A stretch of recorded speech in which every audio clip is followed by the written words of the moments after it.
Ms. Russell sent a letter to the governor of Connecticut during the pandemic.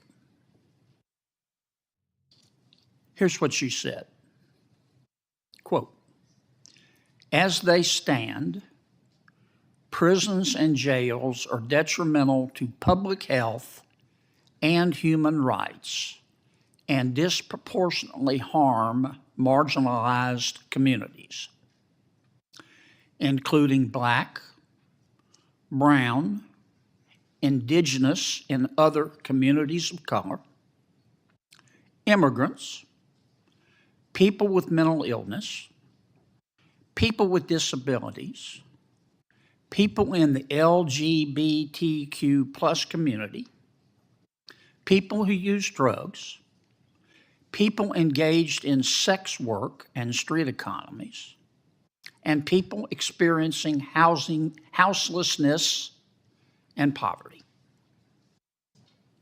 Then she went on to request the governor to immediately release everybody in jail in Connecticut.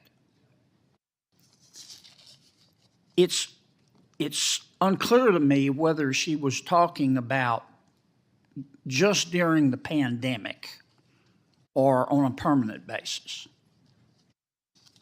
Folks, welcome back to Liberty Trigger. Today we need to talk about something that every American who cares about justice, fairness, and the rule of law should be deeply concerned about. Senator John Kennedy once again exposed the radical beliefs and the lack of integrity from yet another Biden judicial nominee. And I've got to tell you, if this doesn't wake you up to how far the left is willing to go, I don't know what will. Let's start with the facts. During the pandemic, Ms. Russell signed a letter to the governor of Connecticut. And this wasn't just any letter. This letter argued that prisons and jails are detrimental to public health and human rights. She went on to lump every possible group under the sun: Black, brown, indigenous, immigrants, LGBTQ, people with mental illness, sex workers, drug users, the homeless, basically saying nobody should be locked up. Then she called on the governor to immediately release everyone from jail. Everyone. Let that sink in. A federal judge nominee told the governor to empty the prisons. Then she goes on to tell the governor of Connecticut to stop putting people in jail. And it's still unclear to me whether she meant just for the duration of the pandemic or on an extended basis. And on top of all of that, the cherry on top, she didn't turn the letter over to the committee. I don't know why she didn't.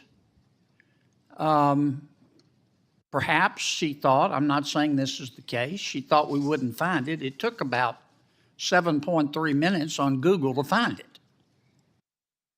Now, this is America. Ms. Russell has a constitutional right to believe in these things and to say those things. She does not have a constitutional right to be a federal judge. And she's not qualified to be a federal judge if those are her beliefs. How can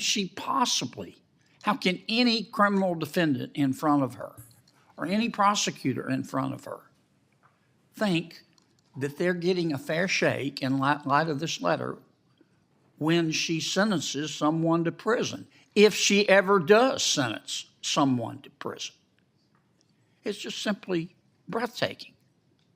And for that reason, Mr. Chairman, I'm going to be voting no. Extraordinarily. Would the senator Mr. yield for a question? Mr. Chairman, my name was invoked. Can I respond just quickly? Senator Kennedy. I appreciate Senator Blumenthal's comments. But Richard, here's how I see it. She got caught. She got caught. She had an epiphany once she got caught. And I am looking at her qualifications, and I am looking at her record. And I don't know that she didn't help write this letter. I know she signed it, and I know she tried to hide it from this committee. So even if you agree with her that we should stop, that actions have no consequences, and that nobody's ever responsible anymore, and it's always somebody else's fault when a criminal sodomizes a young girl, and everybody ought to get a trophy. I mean, I wish we lived in a world like that, but that's what she believes. And you know it, and I know it.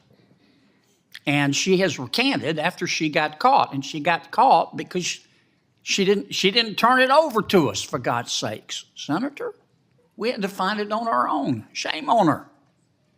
And every single time when she has got to, on the federal bench, she has got to sentence a criminal defendant, this is going to be grounds for appeal. For God's sakes, does the rule of law mean nothing? The I'm Senator, sorry, you for a question? Certainly I do, Senator, and I apologize for not using that's- Senator. Chair recognizes Senator Cornyn. Thank you for yielding for the question. Now, maybe you could excuse this if it was some temporary pandemic-era overreaction, but the letter doesn't make that clear. Senator Kennedy asked the obvious question, did she mean just a pandemic or forever? And her refusal to clarify only proves the point. This wasn't some slip-up. This was a radical worldview put into writing. And here's the kicker. She didn't even turn this letter over to the Judiciary Committee. They had to dig it up on their own. Senator Kennedy joked it took him all of 7 minutes on Google to find it. Folks, if you're hiding your own words, your own record, that tells us you know they disqualify you. Integrity matters. Transparency matters. And this nominee failed on both counts. Look, this is America. She has every right to believe this nonsense. She has every right to say it. But what she doesn't have is a right to be a federal judge. Judges are supposed to apply the law faithfully, not twist it through the lens of identity politics. How is a victim of crime supposed to feel safe in her courtroom? How can a prosecutor or even a defendant believe they're getting a fair shake when the judge has already declared she doesn't believe in putting people in jail? Senator Kennedy said it plain. She got caught. She tried to sweep it under the rug. Then she flip-flopped once it came to light. First, she wasn't sure she signed it. Then she didn't mean it. Then she pinky promised she'd be fair or confirmed. Folks, that's not integrity. That's damage control. And it shows she knows her radical positions are indefensible in front of the American people. Some of her defenders try to pivot and talk about judicial independence, codes of conduct, all the fancy legal stuff. And yes, judicial independence is a cornerstone of our system. But independence doesn't mean activism. It doesn't mean rewriting laws from the bench to fit your personal ideology. Lifetime appointments require trust. Once you lose that trust, it's gone. And here's another critical point Kennedy made. If she's confirmed, every time she sentences someone, it could be ground for appeal. Defense attorneys will say, look, she signed that letter saying jail is harmful, my client should be let off. Prosecutors will beg not to have their cases assigned to her. This doesn't just affect her reputation. It clogs the courts, undermines justice, and hurts victims. This is what the left doesn't understand, or maybe doesn't care about. The rule of law is not a suggestion. It's the backbone of our republic. Once judges start playing politics with sentencing, once they decide criminals are victims, and victims don't matter, the entire system collapses. That's not compassion. That's chaos. And as Senator Cornyn pointed out, once a federal judge is in, the only remedy is impeachment. That's it. That's why these hearings matter. Once they're confirmed, they're nearly untouchable. So if we confirm radicals now, we're stuck with them for life. That's why patriots need to wake up and stop pretending these nominations don't matter. That's my take. If you agree that we need judges who uphold the law and not activist agendas, hit that like button, share this video with your friends, and drop a comment below. This is Liberty Trigger. Hit that like button, share this video, and subscribe, because the truth needs to be louder than their lies. God bless you, and God bless the United States of America.